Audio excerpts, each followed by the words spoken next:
Hola a todos, este es el canal Encyclopedie.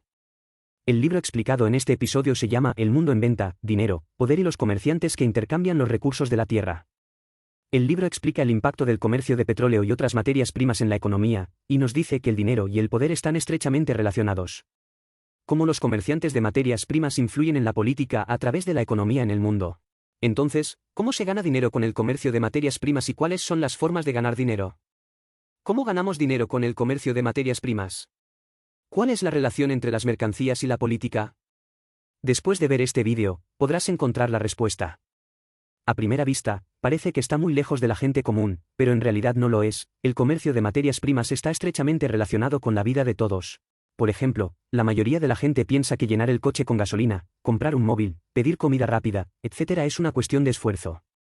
Pero hay que saber que casi todo el consumo diario se basa en energía y materias primas. Sin transacciones de materias primas como petróleo, cereales y minerales, las gasolineras se quedarían sin combustible, las fábricas dejarían de funcionar y las panaderías se quedarían sin harina. Por lo tanto, en la sociedad moderna, el comercio de productos básicos es una parte vital de la economía y afecta nuestras vidas todo el tiempo. No solo eso, el comercio de materias primas también afecta a la política. Contar una historia de un libro.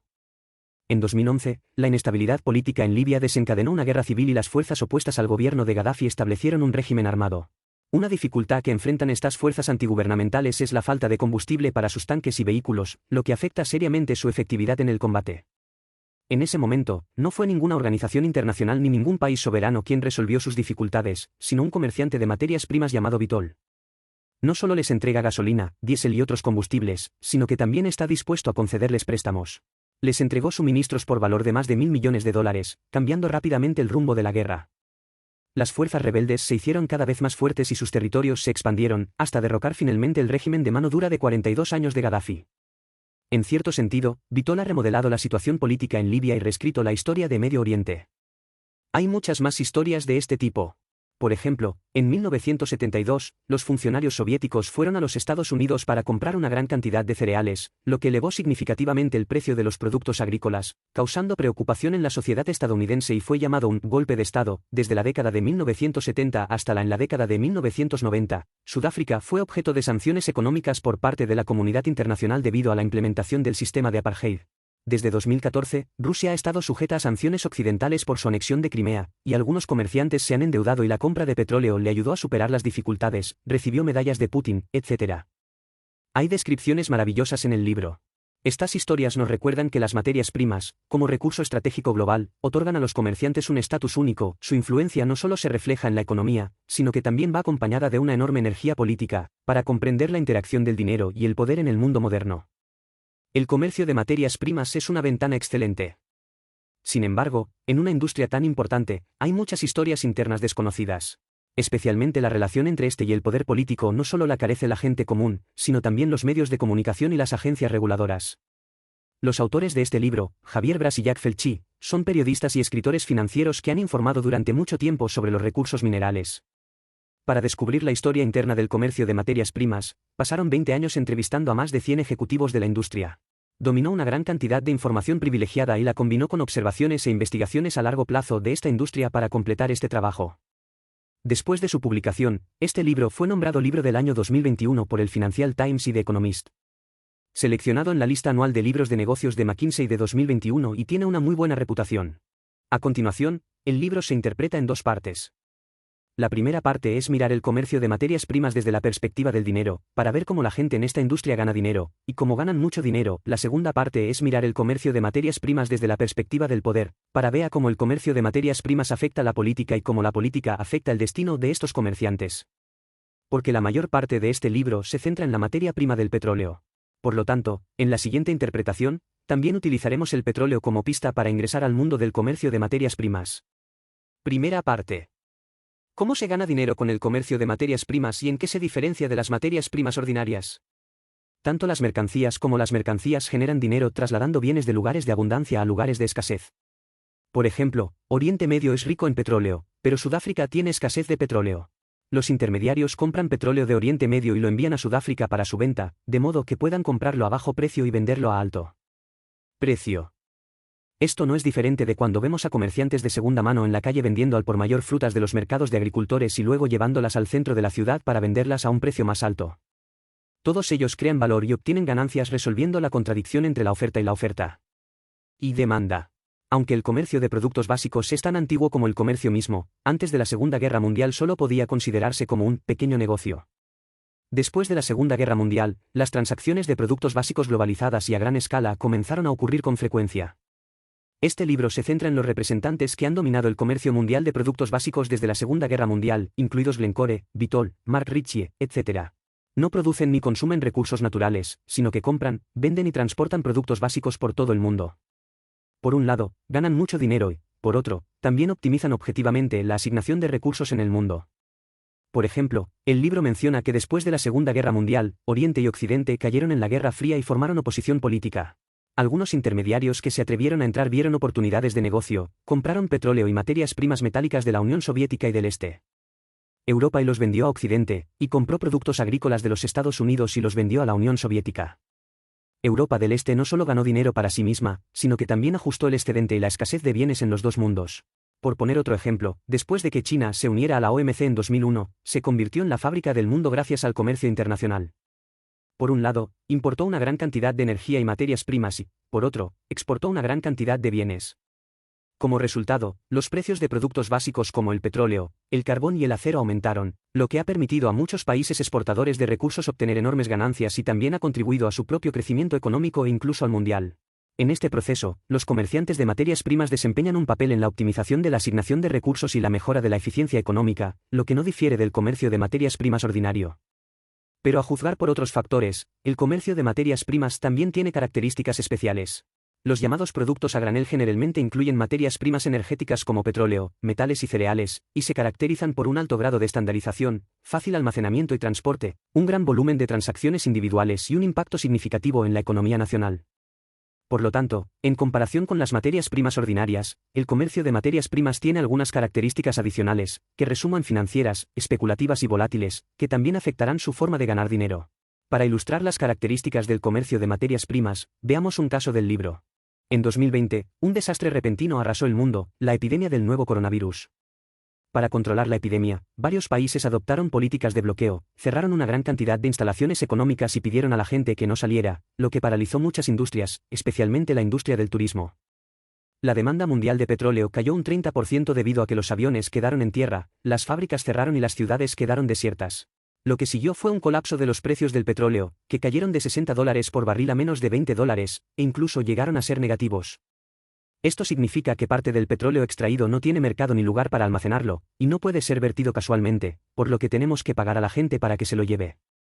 Fue entonces cuando los comerciantes de materias primas tomaron medidas.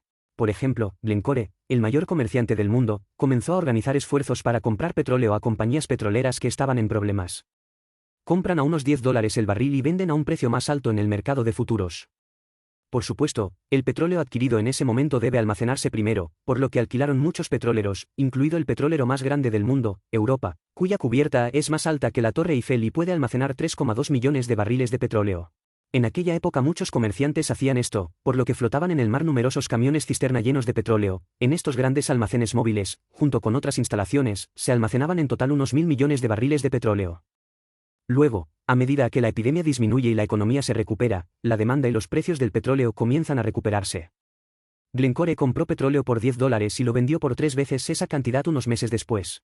De esta forma, incluso después de deducir el costo de fletamento y el pago anticipado de fondos, se puede obtener una ganancia del 50% al 100%. Como resultado, en el primer semestre de 2020, Glencore ganó $1.300 millones por el comercio de energía, y algunos otros comerciantes también establecieron récords de rentabilidad. Como puede verse en los casos anteriores, no solo existen transacciones al contado para productos básicos, sino también transacciones de futuros. Las transacciones al contado requieren el pago en una mano y la entrega al mismo tiempo, mientras que las transacciones de futuros se pueden pagar primero y luego entregarse. Un intercambio de valor a través del tiempo, por lo que se dice que tiene atributos financieros. Como se mencionó anteriormente, cuando estalló la epidemia, Glencore compró petróleo a un precio de $10 por barril, que es al contado, y acordó venderlo a un precio más alto unos meses después, que son futuros. Quienes compran futuros recibirán el bien real siempre que mantengan el contrato hasta su vencimiento, mientras que quienes venden futuros deben entregar el bien en el momento de su vencimiento. Este es el patrón básico de los futuros. Por cierto, los mercados de futuros para cereales y metales existen desde hace cientos de años, mientras que los futuros del petróleo no aparecieron a gran escala hasta los años 1980.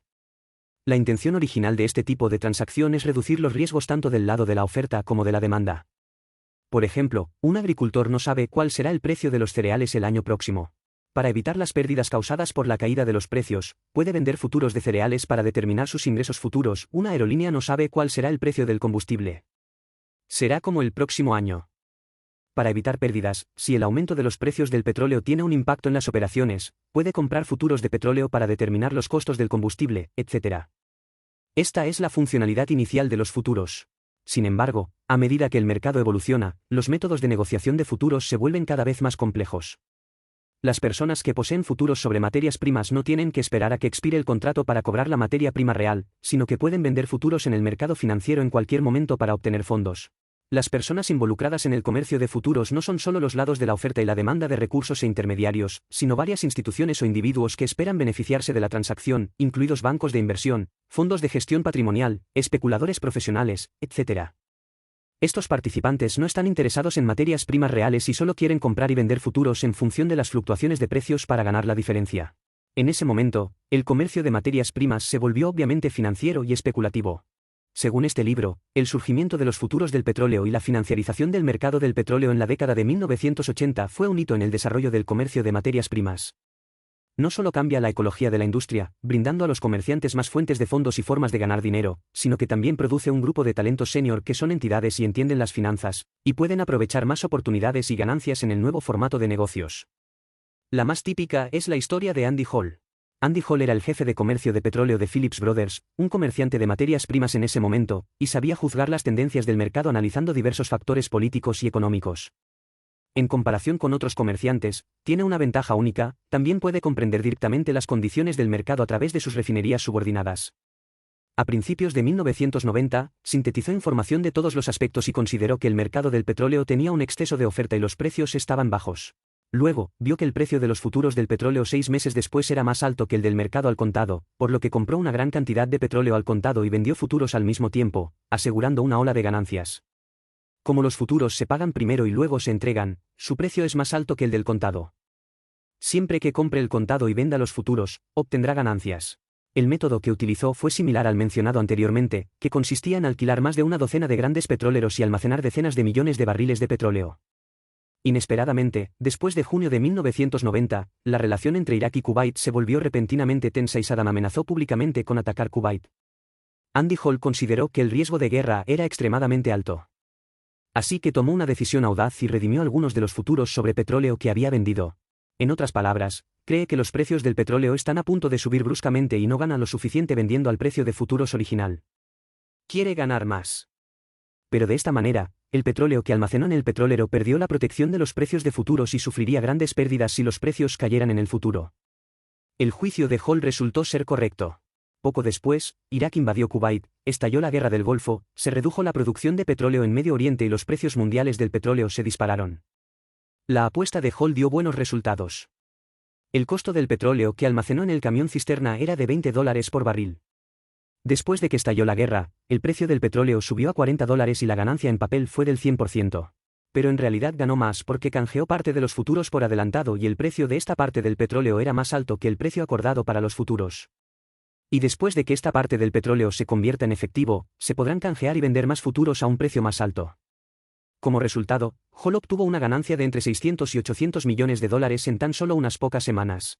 Se puede ver en este caso que debido a la financiarización de los productos básicos, los nuevos comerciantes, en comparación con los comerciantes tradicionales, no solo deben considerar el excedente geográfico y el ajuste del producto, sino también considerar las fluctuaciones de sus precios a lo largo del tiempo. Ajuste rápidamente su estrategia comercial. En otras palabras, el elemento especulativo en el comercio es cada vez más intenso. Aquí es donde los comerciantes pueden ganar más dinero en un corto periodo de tiempo y donde residen nuevos riesgos. Según este libro, después de la financiarización del mercado petrolero en la década de 1980, algunas empresas colapsaron porque no pudieron adaptarse. Algunas empresas quisieron adaptarse a los nuevos métodos comerciales, pero hubo muchos casos de fracaso. Por ejemplo, El grupo austriaco United Steel perdió casi 100 millones de dólares en especulaciones en el mercado petrolero en 1985 y tuvo que pedir al gobierno que saliera del problema. El prestigioso comerciante de metales federal Deutsche Metals GmbH perdió 1.400 millones de dólares debido a un error en una transacción petrolera. Pérdidas. El comerciante italiano Ferrucci perdió 100 millones de dólares en el comercio de soja en 1989, lo que llevó a la quiebra de la empresa, al suicidio del presidente, etc. Esto demuestra que la financiarización de las materias primas es un arma de doble filo. La especulación puede generar beneficios excesivos a corto plazo o puede causar enormes pérdidas de la noche a la mañana. Lo mismo se aplica a la sociedad. La especulación rentable puede crear riqueza social, mientras que la especulación con pérdidas puede destruir la riqueza social, pero ese es otro tema y no lo discutiremos aquí. Llegados a este punto, podemos resumir que el comercio de materias primas genera dinero comprando y vendiendo bienes y ajustando el excedente y la escasez de recursos. Los comerciantes tradicionales ajustan principalmente geográficamente el excedente y la escasez de recursos, pero, en condiciones financieras, los comerciantes de materias primas también pueden predecir las fluctuaciones de precios en el tiempo y participar en especulaciones. Esto brinda a los operadores más oportunidades de ganar dinero, pero también el riesgo de perderlo rápidamente. Además, debido al papel fundamental de los productos básicos en la economía nacional, están inextricablemente relacionados con la política y tienen un impacto importante en el destino de los comerciantes de productos básicos. La segunda parte. A continuación, hablemos de la relación entre el comercio de materias primas y la política, es decir, cómo los comerciantes de materias primas afectan la política y cómo la política afecta su destino. Cuando se trata del impacto de las materias primas en la política, la verdad es simple. Dado que los productos básicos, incluidos el petróleo, los minerales, los alimentos y otros recursos, son la base del funcionamiento económico, la falta de productos básicos casi significa un cierre económico, que es crucial para cualquier país. Además, la economía es la base de la política. Los comerciantes de materias primas tienen fuertes recursos financieros y los políticos a menudo necesitan su apoyo financiero. Es fácil de entender. Pero el grado en que los comerciantes de materias primas influyen en la política puede estar más allá de nuestra imaginación. Echemos un vistazo a una historia. A principios de la década de 1980, el país insular centroamericano de Jamaica atravesó una crisis financiera. El gobierno no podía llegar a fin de mes y estuvo al borde de la quiebra. Un viernes por la tarde, su ministro de Energía, Hart, se enteró de que no quedaba dinero en las cuentas del gobierno para importar petróleo.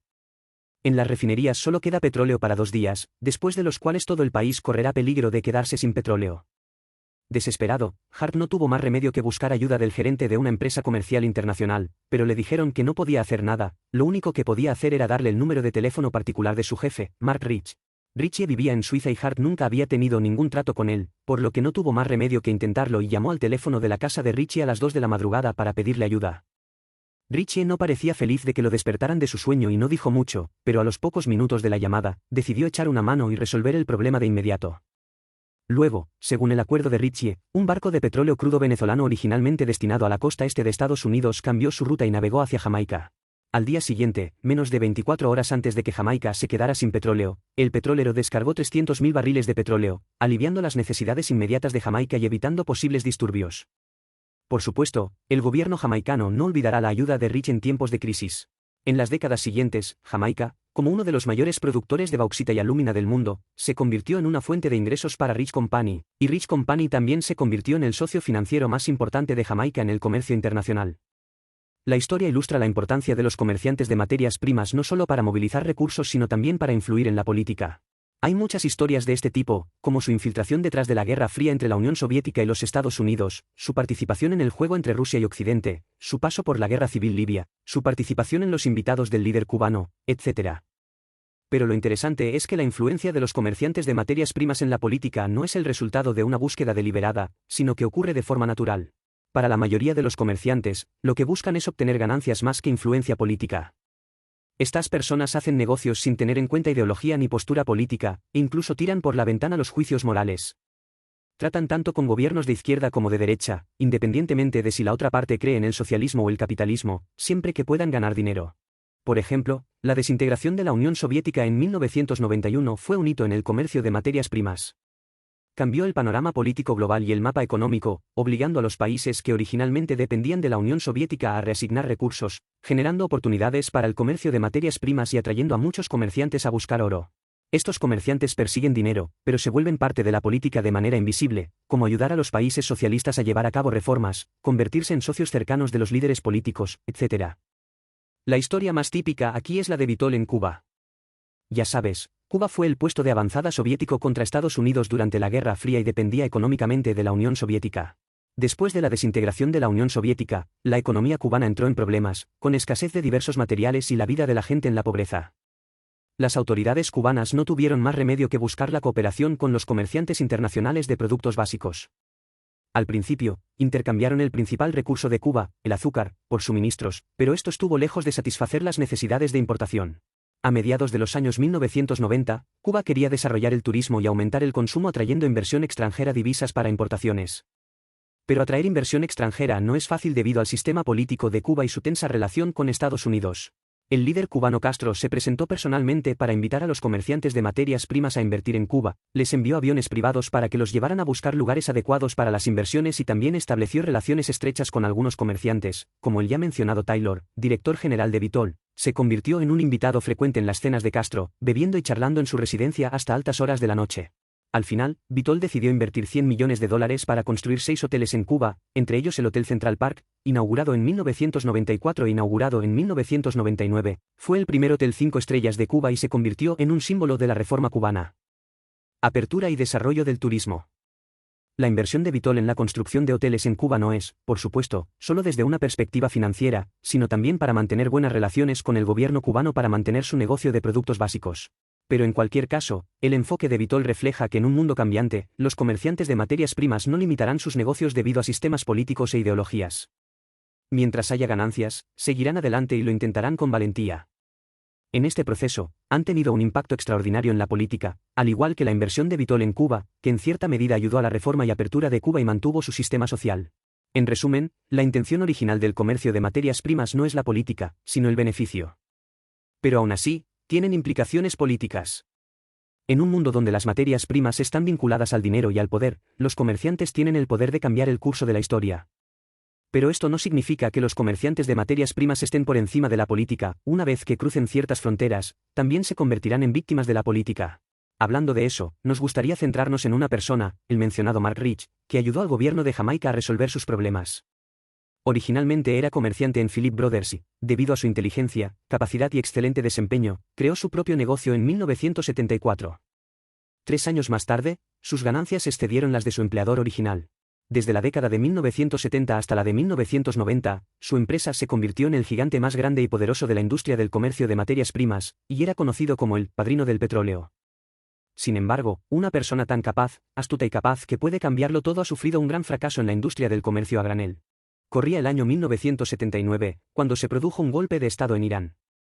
El proestadounidense Zapalev fue derrocado y el líder religioso antiestadounidense Jomeini llegó al poder. Las relaciones entre los dos países eran tensas.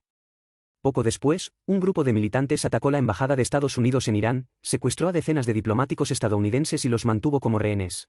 La sociedad estadounidense condenó enérgicamente esto y el presidente estadounidense Carter ordenó la congelación de los activos iraníes en Estados Unidos e impuso sanciones comerciales a Irán, incluida la prohibición de las transacciones petroleras con Irán.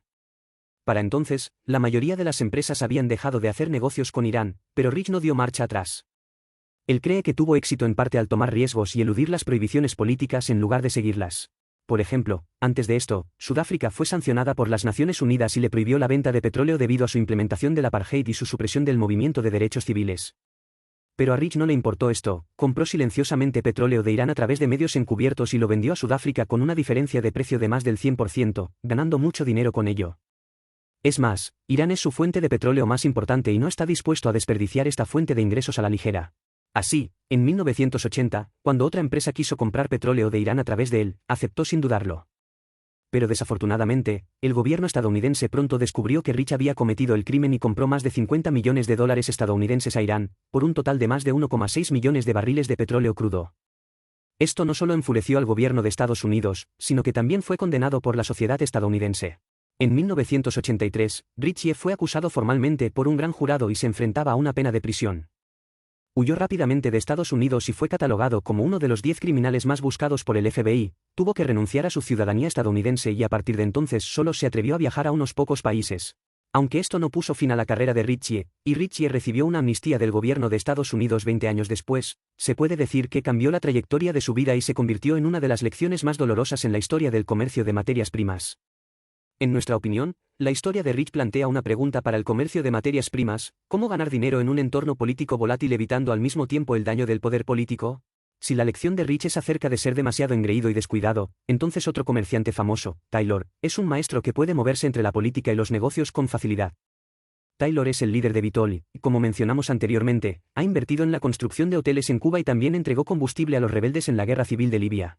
El autor habla muy bien de él, creyendo que tiene un espíritu aventurero, es más sofisticado políticamente y es un representante de los comerciantes de materias primas. Volvamos al principio de la historia. Durante la guerra de Libia, Vitol entregó más de $1.000 millones en combustible a los rebeldes. Por supuesto, esto implica asumir grandes riesgos, no solo riesgos de seguridad, sino también riesgos económicos.